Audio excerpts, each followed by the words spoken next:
Welcome to Beyond SciFi. If you love stories of courage and mystery, make sure to subscribe and join our growing crew among the stars. The drop pod screamed through alien atmosphere, trailing fire and debris across violet skies. Inside, Lieutenant Kira Voss gripped her harness as warnings screamed and systems died one by one. The impact came like judgment metal shrieking, trees exploding, everything spinning. When silence finally came, she hung upside down in the wreckage, rain hissing through torn hull plating. Blood ran from her temple in warm trails. Through the shattered viewport, she saw only darkness and the bioluminescent pulse of an unknown forest. Her crew was gone. The mission was gone. Everything was gone. She cut herself free and dropped hard into mud that glowed faintly under her weight. Hostile sounds rippled through the tree clicks, howls, things without names. Her hand found her sidearm. Her other hand found nothing but rain and fear. She stumbled forward through the alien wilderness, her suit's remaining power casting harsh white light across twisted vegetation that seemed to watch her pass. Ahead, something burned not her ship, but older wreckage, scorched earth where different fires had raged. Bodies lay scattered, alien forms torn and broken from battles she hadn't witnessed. She moved carefully through the carnage until she heard it, a small, wounded sound. In the shadow of a fallen tree, barely visible, a creature lay curled and bleeding, wolf-like but wrong in all the beautiful Wysek's eyes that glowed amber, fur that shifted between grey and midnight blue, limbs too long and graceful for Earth's gravity. A cub, small enough to cradle, wounded badly enough to die. It lifted its head weakly as she approached, growling with what little strength remained. Kira knelt slowly, her helmet retracted, letting rain touch her face. The cub watched her with those impossible eyes, seeing her, seeing it. She thought of Earth, of small hands that had once gripped her fingers, of a nursery that would stay forever empty, of promises broken by war and distance and timing that couldn't be undone.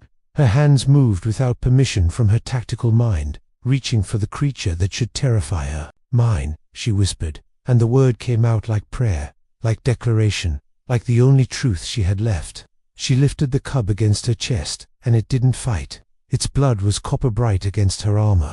The forest seemed to hold its breath. The bioluminescent plants pulsed brighter for one heartbeat. From the darkness beyond her suit lights, shapes materialized, massive forms, 7 feet tall at the shoulder, moving with predatory grace through the undergrowth. The pack adults of the cub species, each one powerful enough to tear her apart. Their eyes glowed like distant stars as they formed a loose circle around her. The largest stepped forward scarred, ancient, radiating authority. Its head tilted, studying her with intelligence that made her spine straighten instinctively. She didn't reach for her weapon. She held the cub tighter, meeting the pack leader's gaze with steady defiance. "Mine," her posture said. "Fight me for it." The leader's ears twitched. It made a sound deep, resonant, somewhere between growl and song.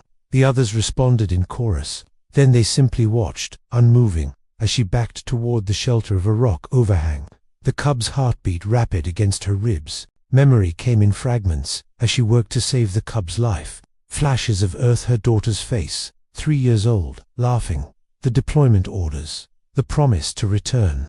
The message that came 6 months later. Viral outbreak, quarantine failure, casualties. She'd been on a ship between stars when her daughter died. She'd screamed into the void where no one could hear. Now her hands moved with desperate precision, using her medkit's universal coagulants and her own field training.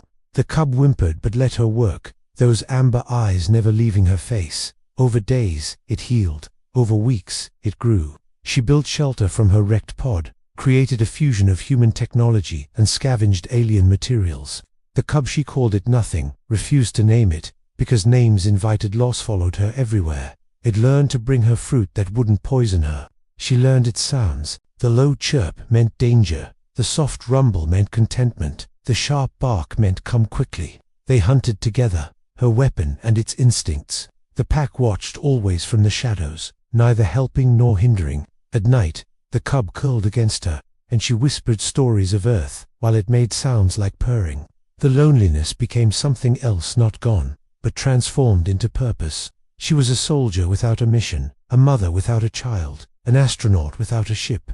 But she had this small, alien life that depended on her completely. The test came on a night when 3 moons hung low and blood-red. The pack emerged from the forest as one, surrounding her campsite. The cub, now adolescent and nearly her height, pressed against her leg.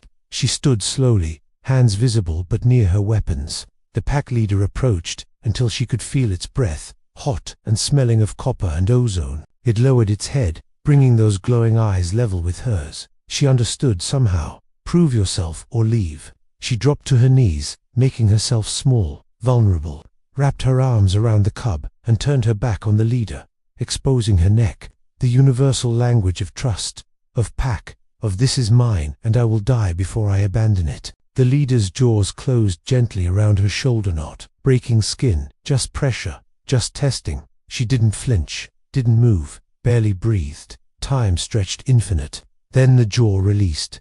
A tongue, rough and alien, swiped once across her temple where her scar was. The pack made that chorus sound again, and this time she understood it. Welcome. They didn't leave. They stayed, and she learned their movements, their hierarchy, their songs.